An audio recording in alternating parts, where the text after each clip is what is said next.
Hello, today we've got another episode of 2D animation and how to do it properly. So today we are just showing you how to make a 3D object look 2D, because that will save you a lot of time in the long run, I think.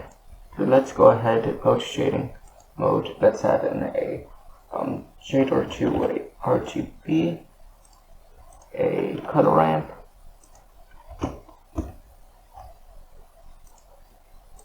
and a mix RGB. We'll change this to multiply, and we'll just plug this in here.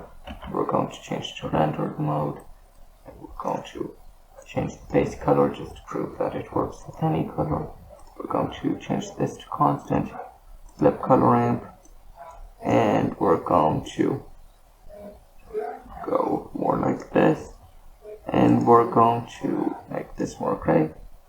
We're also going to go to this tab, freestyle, and we're going to see how that looks.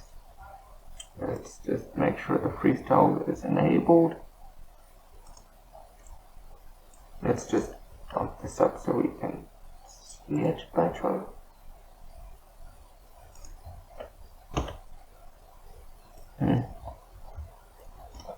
So you can see that it's looking 2D, and